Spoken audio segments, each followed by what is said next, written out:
오셨네. 성령. 제가 설교 준비를 하면서 교회 전도사님들한테 물어봤어요. 죽다 살아난 닭을 봤냐?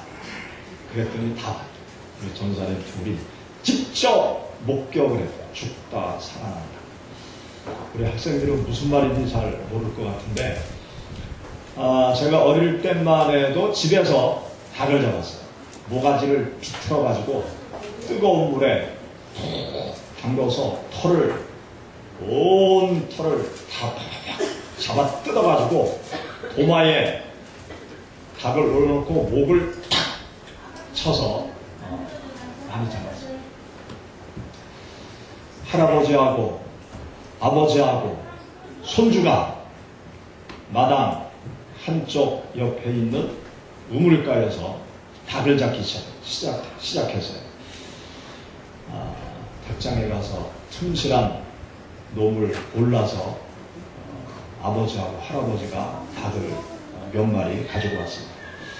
그리고 야, 날개 잡아라, 목 잡아라 그러면서 칼을 들고 날개 쭉지 등을 팍 치고 그 다음에 모가지를 팍 비틀고 칼로 목을 딱 따가지고 요놈이 이제 죽었으니까 이렇게 탁 놓는 거예요. 또 한 마리, 야, 날개 잡아, 퍽! 모가지를 비틀고 또 칼로 띡 따서 또 옆에 피를 빼고 그렇게 몇 마리를 해놓은 다음에 요놈을 끓는 가마솥에다가 푹 담그는 다음에 꺼내. 그 다음에 손주한테, 예, 손주야, 빨리 털 뽑아라! 그러면 두 손으로 손털까지 뽑습니다. 그리고 옆에 또 털을 뽑고, 턱 놓고. 그러는 중에 아버지가 도마 위에 놓고 목을 턱 놓고 옆에 놓는데 갑자기 손주가 할아버지! 닭이 살았어요! 보니까 목이 잘린 털 빠진 닭이 벌떡 일어나가지고 우다다닥 마당을 뛰어가는 거예요. 그런 모습 본 적 있으시죠? 네, 없는 분은 없고 본 분은 있어요. 우리 게 전도사님들이 다 봤대. 직접 닭 잡다가 그 광경을 봤다고 그러더라고요.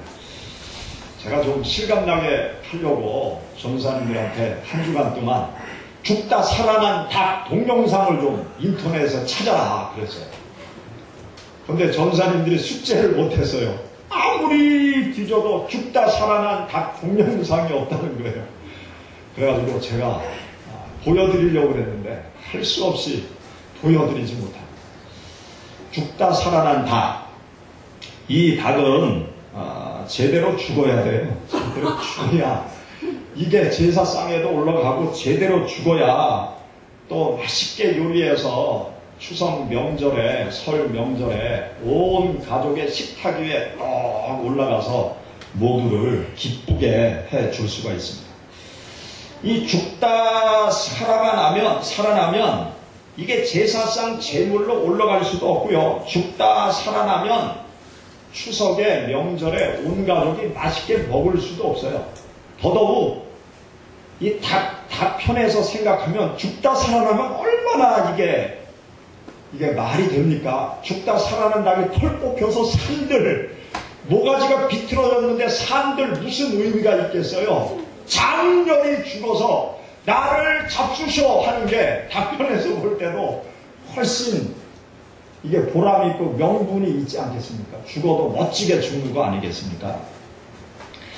제대로 죽은 닭이 요긴하게 사용되어질 수 있는 거죠. 완전히 죽은 닭이 아주 요긴하게 쓰일 수 있는 것입니다. 오늘 우리가 함께 읽은 여기 본문 말씀을 보면 하나님께서 우리들의 몸을 하나님께 제물로 바쳐라 그렇게 말씀하십니다. 여기 1절의 말씀 우리 다시 한번 읽어보시죠. 그러므로 형제들아 내가 하나님의 모든 자비하심으로 너희를 권하노니 너희 몸을 하나님이 기뻐하시는 거룩한 산 제물로 드리라. 이는 너희가 드릴 영적 예배니라. 아멘. 여기 말씀에 보면 너희 몸을 하나님이 기뻐하시는 거룩한 산 제물로 드리라 그렇게 말씀하세요. 나의 몸을, 나의 삶을 하나님께서 기뻐하실 만한 거룩한 제물로 드리라는 말씀이죠. 또 나의 생활 전체를 하나님께서 기뻐하실 만한 거룩한 제물로 드리라는 말씀입니다. 또 나의 하루하루를 하나님께서 기뻐하실 만한 거룩한 제물로 드려라 그렇게 말씀하시는 것입니다. 본문의 말씀대로 나를 하나님께서 기뻐하시는 거룩한 제물로 드리기 위해서는 우리가 어떻게 해야 될까요? 첫째는요, 죽어야 돼요. 하나님께서 기뻐하시는 거룩한 제물로 드려지기 위해서는 내가 죽어야 하는 것입니다. 하나님께서 기뻐하시는 제물로 나의 삶을 온전히 드리기 위해서는 내가 죽어야 되고 완전히 죽어야 되는 것입니다.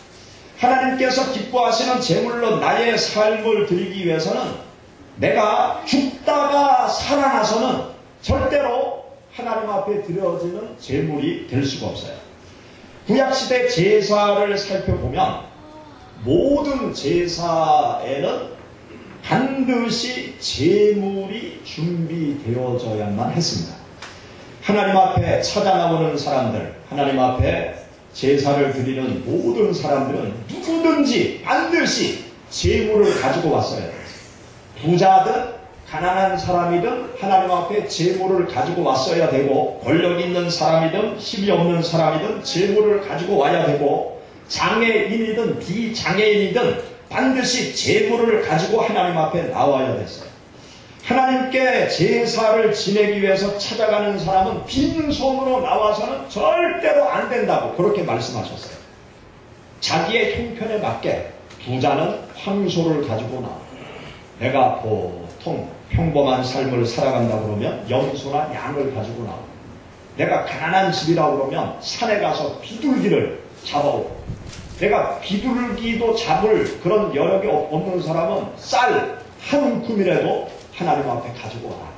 자기 형편에 맞는 재물을 반드시 가지고 와야 된다. 그렇게 말씀하셨어요. 재물을 준비해서 하나님께 제사를 지내기 위해서 찾아 나오면 그 재물을 제사장들이 받습니다. 제사장들이 재물을 받아서 제사장들이 어떤 일을 하는가 하면 재물을 죽이는 일을 해요. 재물을 죽여서 하나님의 제단에 바치는 일을 제사장들이 감당하게 되어집니다. 그런데 재물을 제사장들이 죽이는 일을 하는데 죽이는 일로 끝나는 것이 아니고요. 본래의 모습을 완전히 해체시키는 일을 하게 되어집니다. 동물을 가지고 오면 동물을 죽이죠. 동물의 피를 받아내고 동물을 죽입니다.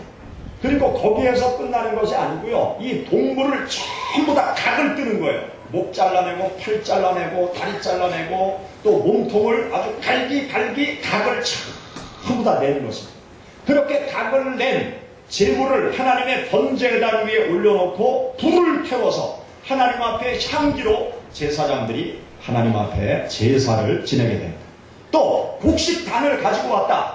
그러면 그 곡식단을 전부 불태워서 또 하나님 앞에 영광으로 제사를 지내게 됩니다. 그리고 곡식을 가지고 왔다. 그러면 그 곡식을 그냥 하나님 앞에 드리는 것이 아니에요. 그 곡식을 빻기 시작합니다. 완전히 그 곡식 나랄의 모양이 하나도 없어지기까지 절구통에 그것을 곱게 빻아가지고 그것을 떡으로 만들어서 그 번제단 위에 올려놓고 그것을 불태워서 하나님 앞에 제물로 드리는 일을 제사장들이 감당을 했습니다. 예수님을 믿는 우리들이 하나님께서 기뻐하시는 제물이 되기 위해서도 마찬가지입니다. 예수 그리스도 영원한 대제사장 되신 예수 그리스도 앞에 나온 우리들이 하나님 앞에 제물로 드려지기 위해서는요, 나를 죽여야 해요. 나를 죽이는 것을 지나서 나를 완전히 해체시켜야 됩니다. 나를 하나님께 완전히 불태워 드리는 그러한 일을 해야 되는 것입니다. 성경 말씀을 보면 나라는 존재에 대해서 성경은 어떻게 말씀하고 있느냐? 나라는 존재가 아주 거룩하고 아주 의롭고 아주 대단한 존재로 성경 말씀은 우리들에게 말씀하고 있지 않습니다. 나라는 존재는 하나님의 뜻대로 살려는 의지보다는 불순종의 의지가 강한 것이 인간의 모습이에요. 나라는 존재는 의로운 길로 가려는 의지보다 죄악된 길로 가려는 의지가 강한 존재가 우리 인간이라는 존재입니다. 이런 나를 하나님 앞에 그냥 제물로 드릴 수 있겠어요? 나를 제물로 온전히 드리기 위해서는 나를 완전히 죽여야 되는 것입니다. 나를 완전히 해체시키는 일을 해야 돼요. 세상을 살아가면서 죄악된 나를 죽이고 또 죄악된 나를 완전히 해체해서 나의 삶을 하나님께서 기뻐하시는 제물로 온전히 드리는 신앙의 길을 우리 모두가 걸어가야 되는 것입니다. 우리 자신을 하나님 앞에 제물로 드리는 이 삶에 대해서 우리에게 본을 보여주신 분이 계세요. 그분이 누구신가 하면 바로 예수 그리스도십니다. 예수님께서는 이 세상에 오셔서 공생의 삶을 지나 33년의 삶을 마치실 때까지 예수님께서는 하나님께 제물로 당신을 바치는 삶의 길을 걸어가신 분이 바로 예수님이세요. 예수님을 향하여 침례 요한이 뭐라고 증거했는가 하면 보라, 세상 죄를 지고 가는 하나님의 어린 양이로다. 우리 모든 인생들의 죄를 한 몸에 다 끌어안고 죽음의 길로 제물로 들어지기 위해서 이 세상에 오신 분, 어린 양의 제물로 이 세상에 오신 분, 그분이 바로 예수님이시다. 그렇게 말씀하셨어요. 예수님은 이 세상을 살아가시면서 어떤 길에 초점을 맞추고 계속 걸어가셨는가 하면 제물이 되어지기 위해서, 온 세상 모든 영혼을 구원하는 제물이 되어지기 위해서 예수님은 공생의 삶의 길을 걸어가셨습니다. 예수님은 십자가 죽음을 통한 인류 구원의 길을 걸어가기 위해서 예수님은 계속 죽음을 향해서 달려가셨던 분이 예수님이십니다.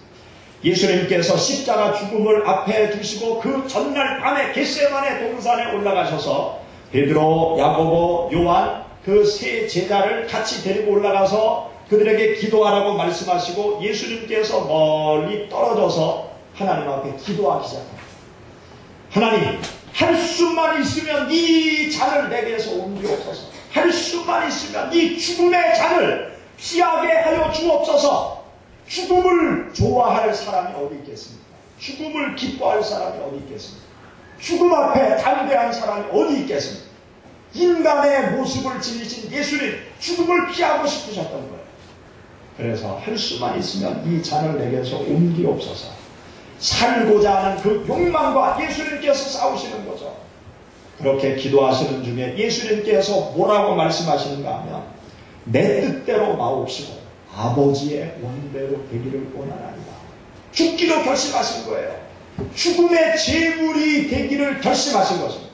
그렇게 예수님께서 기도하실 때 배신자 가룟 유다가 많은 군인을 데리고 예수님을 체포하러 옵니다. 그때 예수님께서는 묵묵히 그들에게 포박당에 가려고 할 때 옆에 있는 베드로가 어떻게 행동합니까? 베드로는 예수님과 정반대의 행동을 해요. 예수님을 체포해 가려고 하니까 베드로가 앞에 있는 군인의 칼을 빼앗아가지고 앞에 있는 사람을 칼로 내리치죠. 그 사람의 귀를 싹 잘라요. 그때 주님께서 베드로를 향해서 뭐라고 말씀하십니까? 내 칼을 도로 꽂으라. 칼을 든 자는 칼로 망할 것이다. 그러한 말씀을 하십니다. 베드로는 예수님과 전혀 다른 행동을 하셨어요. 예수님과 대조적인 행동을 하셨어요. 예수님은 순순히 도살장으로 끌려가는 어린 양처럼 묵묵히 그 죽음을 그냥 받아들이고 계셨어요. 그러나 베드로는 인간적인 의리, 인간적인 의협심, 인간적인 정, 혈기, 분노가 들끓었던 거예요. 자기 마음속에 인간적인 정과 의로움, 의협심, 의리 이런 것들이 팍 살아나가지고 앞에 있는 군인의 칼을 뽑아서 그 군인을 쳐 죽이고 예수님을 살리려고 했던 것이죠. 이때 예수님은 베드로를 책망하셨어요. 베드로를 책망하셨어요. 우리 마태복음 26장 한번 찾아보시죠. 마태복음 26장.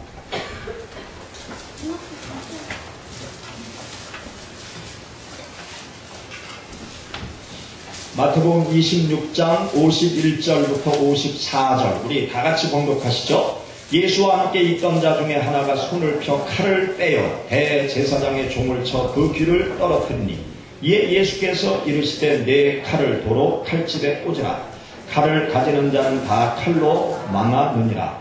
너는 내가 내 아버지께 구하여 지금 12군단 더 되는 천사를 보내시게 할 수 없는 줄로 아느냐.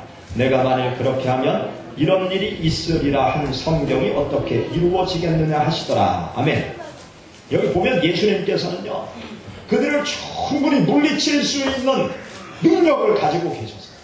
그런데 하나님 아버지의 뜻을 이루도록 하기 위해서 당신께서 사용할 수 있는 능력을 다 버리시는 것이에요.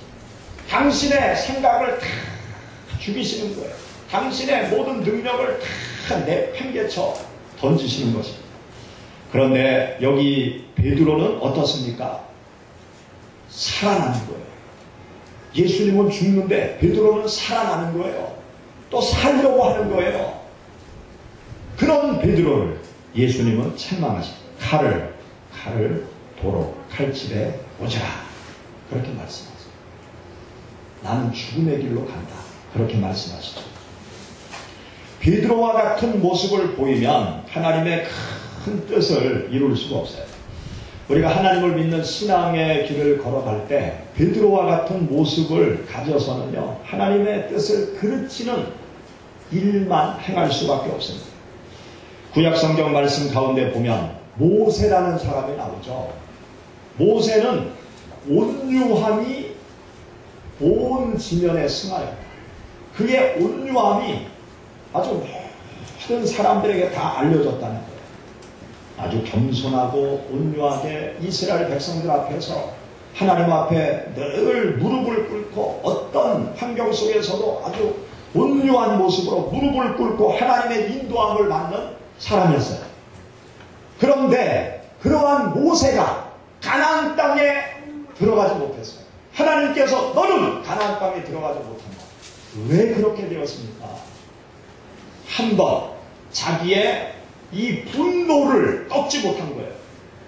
자기 마음속에 이스라엘 백성들이 계속 하나님을 원망하는 그 모습을 바라보면서 순간 자기가 하나님의 능력을 드러내는 것처럼 내가 너희를 위해서 물을 내겠다. 그러면서 이 해역한 자들아 그러면서 분노하게 되었죠. 순간 자기가 살아난 거죠. 자기가 살아나니까 하나님의 영광의 뜻이 드러나지 못하는 거예요. 그것 때문에 가나안 땅에 들어가지 못했던 것입니다. 죽어야 될 때 죽는 것이 하나님께 나를 거룩한 제물로 드리는 거예요. 죽어야 될 때 내가 살아나면 하나님께서 죽음. 내가 죽어야 하나님께서 살아나는데 내가 살아나면 하나님께서 드러나지 않아요. 나를 낮추고 죽이고 나를 온전히 죽여서 제물로 드리는 삶을 살아갈 때 나를 통해서 하나님이 드러나시는 것입니다. 신앙생활할 때 우리들의 삶 속에서 우리는 나를 죽여야 돼요. 내 생각을 죽여야 되고 내 고집, 내 생각, 또 내 자존심, 내 감정, 내 재물, 내 생명까지 죽이고 내려놓는 신앙의 길을 걸어가야 주님께서 온전히 드러날 수 있고 주님 앞에 나의 삶을 온전히 드리는 제물로 드리는 영적 예배의 삶을 살아갈 수 있는 것입니다. 예수님께서 누가복음 9장 23절에서 무리에게 이르시되 아무든지 나를 따라오려거든 자기를 부인하고 날마다 제 십자가를 지고 나를 따를 것이니라. 그렇게 말씀하셨습니다. 나를 부인하고 예수님을 따라가라는 거죠.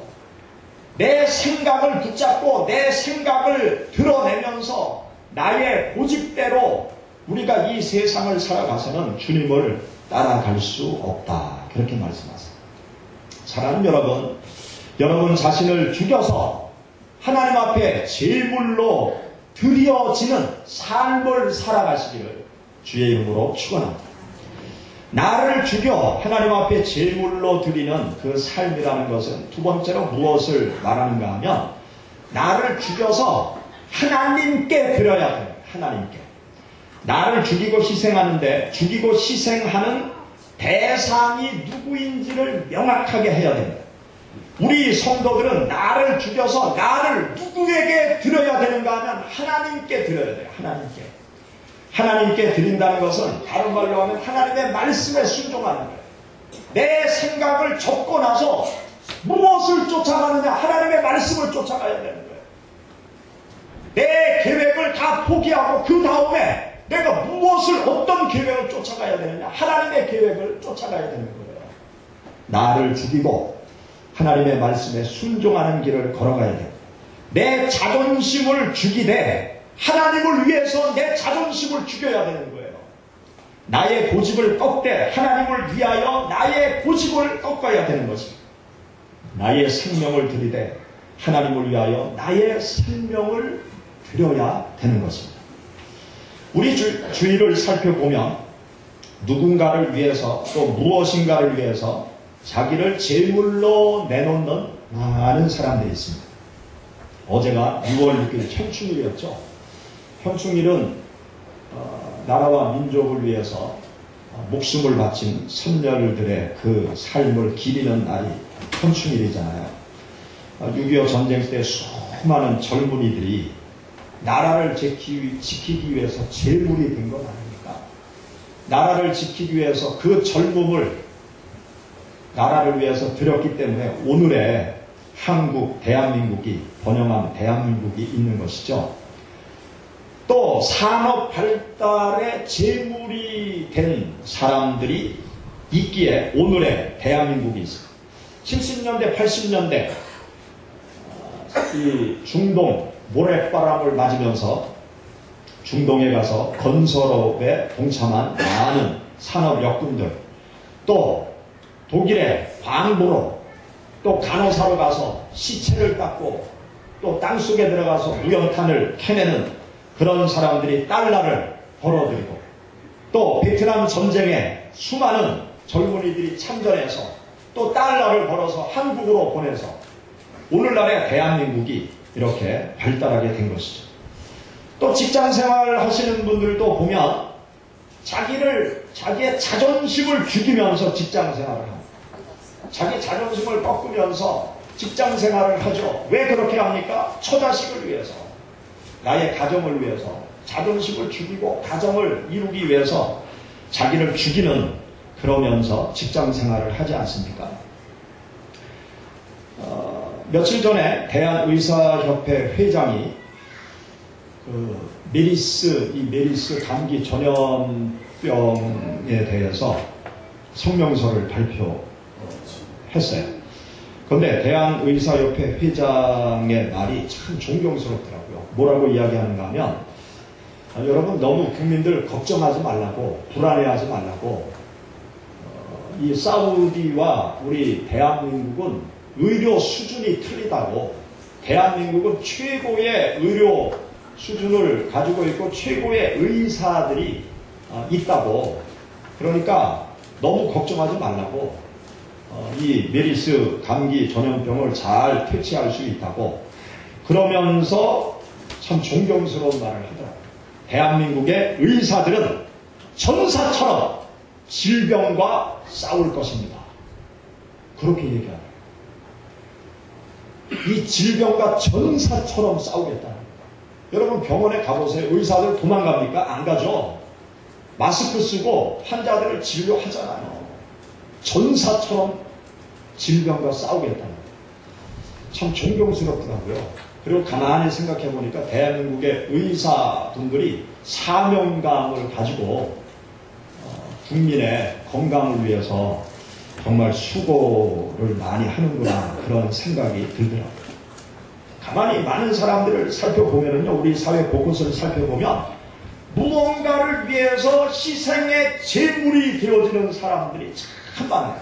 그런 사람들 때문에 이 사회가 건강하게 발전해 가는 것입니다. 하나님께서 우리 하나님의 자녀들에게도 요구하는 삶이 무엇인가 하면 너희 자신을 하나님의 나라를 위해서 제물로 하나님 앞에 바쳐라. 하나님의 자녀들에게 우리에게 말씀하시는 거예요. 하나님의 자녀들이 나 자신을 죽여서 하나님 앞에 제물로 드리지 아니하면 하나님께서 원하시는 하나님의 나라가 이 세상에 이루어질 수 없어요. 하나님의 말씀의 사상이 이 나라의 뿌리를 깊이 내리는 그러한 세상을 만들 수가 없는 것입니다. 하나님의 말씀의 사상이 무엇입니까? 내 이웃을 내 몸과 같이 사랑하라. 이것이 하나님 말씀 사상의 핵심 아닙니까? 세상 사람들로 하여금 하나님을 믿게 해서 이웃을 내 몸과 같이 사랑하는 그 세상을 만들라는 것이 하나님의 말씀의 사상이죠. 하나님을 사랑해야 이웃을 사랑할 수 있어요. 하나님을 사랑하지 못하면 자기만 사랑하는 인생이 될 수밖에 없어요. 이 땅에 하나님의 나라를 이룰 사람이 누구입니까? 예수님 믿는 하나님의 자녀된 여러분들이에요. 메리스가 와도 하나님 앞에 생명을 걸고 예배 드리며 하나님의 뜻을 이 땅에 이루기 위해서 나를 바치고자 하는 그 신앙의 헌신과 열정이 있어야 이 땅에 하나님의 나라를 이룰 수 있는 것입니다. 우리들의 생활 속에서 순간순간 하나님께서 원하시는 뜻에 순종하기 위해서 나를 죽이면서 따라가는 삶, 그것이 하나님이 기뻐하시는 산 제물로 나를 드리는 삶인 것입니다. 일제강점기 때 주기철 목사님이라는 분이 계셨어요. 이분은 신사참배 반대를 하다가 장로교단에서 목사직을 파면당했어요. 목사라는 직함을 완전히 박탈당했어요. 장로교가 신사참배 결정을 했는데 왜 동참하지 않느냐? 너는 목사의 자격이 없다. 그래서 목사직에서 파면시켰어요. 그러면서 일본 순사들한테 잡혀서 감옥에 들어가서 옥살이 하다가 숱한 고문 속에서 순교를 당한 분이 주기철 목사님이었어요. 그런데 이 주기철 목사님이 옥살이를 하다가 잠시 풀려났어요. 잠시 풀려났을 때 또다시 붙잡혀 가면 이제는 죽을 수밖에 없다라는 것을 이 주기철 목사님이 느끼게 되었습니다.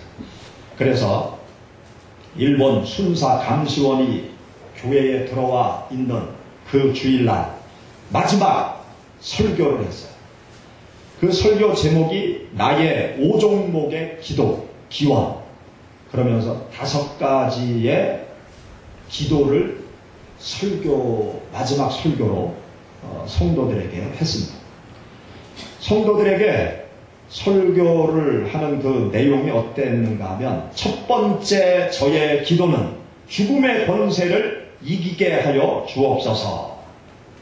죽음의 권세를 이기고 죽음을 향하여 갈 수 있는 담대함을 달라고 그렇게 기도했다는 거예요. 그리고 두 번째는 장기간의 고난을 견디게 하옵소서. 단번에 죽임을 당하는 것은 어찌 보면 쉬운데 오랜 시간 고문과 그 압제 속에서 그것을 견디는 것은 너무 힘든데 장기간의 고난을 견딜 수 있는 힘을 주옵소서. 그리고 세 번째는 노모와 처자를 주님께 의탁합니다. 그리고 네 번째 기원은 의에 살고 의에 죽도록 하여 주옵소서. 그러면서 주기철 목사님이 예언한 기도가 있습니다. 아, 내 주 예수님의 이름이 땅에 떨어지는구나. 평양아, 평양아, 예의 동방의 예루살렘아, 영광이 내게서 떠났도다. 모란봉아, 통곡하라. 대동강아, 1100세 흘러가며 나와 함께 울자. 드리리다, 드리리다, 이 목숨이나마 주님께 드리리다. 칼날이 나를 기다리느냐? 나는 저 칼날을 향하여 나아가리라.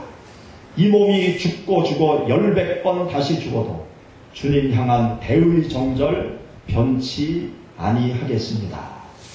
그러면서 5번째 기원은 내 영혼을 주님께 의탁하나이다.